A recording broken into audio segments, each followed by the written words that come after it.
আপনি এসে আমার জড়াই ধরলেন। বাসর ঘর ধরো বাসর ঘর আমার তো মন রয়েছে তোমার কাছে আমি কি জন্য বাসর ঘরে যাবো এই দেখো আমার একটু খুশি করে দাও আচ্ছা তোমার লোকে তো আমি বাসর করবো আসো আরে সাহেব এগুলো আপনি কি করতেছেন? এতদিন তো আমার বাসা আপনি করলেনি, এখন ম্যাডামের সাথে করে। সারা তোমার একটা তো তুমি হ্যাঁ আমি। এটা কি হচ্ছে এসব? আসলে তুমি যেটা মনে করতেছো আর যেটা দেখছো সেটা সেরকম কিছু না ভুল না ঠিক সেটা তো আমি নিজের চোখে দেখতে পেলাম। তুমি আজকে আমাকে বিয়ে করে এই বাসায় নিয়ে এসেছো, আমি তোমার নতুন বউ, আর ঘরের মধ্যে নতুন বউ রেখে তুমি কাজের মেয়ের সাথে। ছি! আসলে তুমি যেটা দেখতেছো এটা আসলে সত্য না তুমি ভুল দেখছো তাই আমার মধ্যে কি নাই? দীর্ঘ 3টা বছর আমি তোমার সাথে রিলেশন করেছি, খুব আশা ভরসা নিয়ে আমি তোমার বাড়িতে বউ হয়ে এসেছি। আর তুমি কি না বিয়ের আগে তো খুব বলেছো যে আমাকে তুমি বিয়ে করে রাজরানীর মতো রাখবে। আমাকে বিয়ে করার জন্য তুমি পাগল হয়ে গিয়েছিলে, সবসময় আমাকে বলেছো তুমি নাকি আমাকে খুব ভালোবাসো, আমি ছাড়া দ্বিতীয় কোনো মেয়ের দিকে চোখ তুলেও তাকাও না।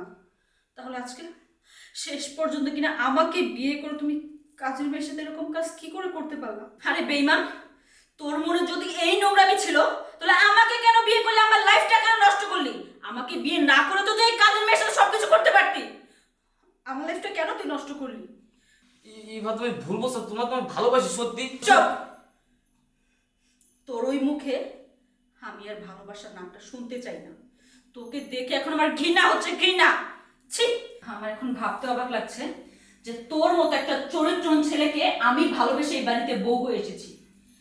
আজকে যে জিনিসটা আমার পাওয়ার কথা ছিল, তুই আমার সাথে সময় না কাটিয়ে কাজের মেয়ের সাথে ছিলি না। থাক, তুই এই কাজের মেয়ে নিয়েই থাক, আমি আর তোর সাথে সংসার করবো না। আমার এখনো কিছু হয়নি, তোর চাইতে অনেক ভালো ভালো ছেলে আমার জন্য অপেক্ষা করতেছে। দাঁড়ান ম্যাডাম, আপনার দোয়া লাগে, আপনি যায়েন না। আমি গরিব অসহায় দেখে স্যারে আমার দুর্বলতার সুযোগ নিয়ে আমার সাথে এতদিন এটার আমি মুখে আনতে পারবো না। যাই হোক, স্যারে আপনার আল্লাহর কালাম করিয়া বিয়া করে আনছে, আমার মতো চাকরানি লেগা আপনার সংসার আমি নষ্ট হতে দিব না ম্যাডাম। দরকার পড়লে আমি বাড়ি ছেড়ে চলে যাবো, আপনি যাবেন না। আপনি থাকেন ম্যাডাম, আমি চলে যাই, আমি চলে যাই। এখন তো ঝামেলা শেষ আসো তুমি ভেবো না আমি এখন তোমার সাথে বাসর করার জন্য প্রস্তুত। আগে তুমি তোমার নিজের চরিত্র ঠিক করো, তারপর আমার কাছে আসবে, তার আগে না। কি কি কি বলতেছো তুমি ইয়ে মানে দাঁড়া আবার ভুলেছে তো সরি বাবা, তোমাদের কথার অবাধ্য হয়ে আমি রাসেলকে বিয়ে করেছি। দীর্ঘ 3 বছর ওর সাথে রিলেশন করে তোমাদের কথা অমান্য করে আমি ওকে বিয়ে করেছি। কিন্তু বাবা, ওকে বিয়ে করে আমি আমার লাইফটাকে শেষ করে দিয়েছি। ও একটা মানুষ না, ও একটা জানোয়ার। ওকে বিয়ে করে আমার বাবা অনেক বড় ভুল করেছি। আজকে যদি আমি তোমাদের কথা মতো কাজ করতাম, তোমাদের পছন্দের ছেলেকে বিয়ে করতাম, তাহলে আজকে আমার সাথে এমনটা হতো না বাবা। আমার ভুল হয়ে গেছে বাবা, তোমরা আমাকে ক্ষমা করে দাও।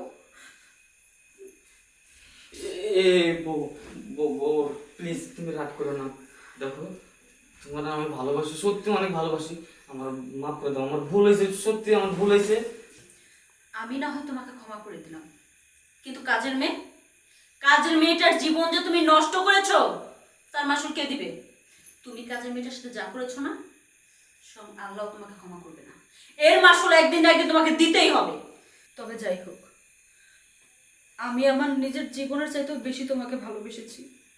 আমার বাবা মা আপনজন সবাইকে ছেড়ে আমি তোমার হাত ধরে চলে এসেছি শুধুমাত্র তোমাকে ভালোবাসি বলে।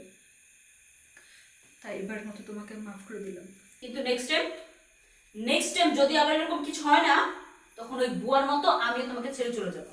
করবো না এই যে তোমার কানে ধরছি আমি আমি কখনো এরকম করবো না এই দেখো সত্যি? সত্যি দেখো আজকে তো আমাকে বাসা যাই তো আমরা একটু কিছু করি বাসা যেটা করি ঠিক আছে, এইভাবেই নাকি বাতি অন করা? আগে বাতিটা অফ করো। তুই তো ঠিকই বলছো চাচি তো করা লাগবে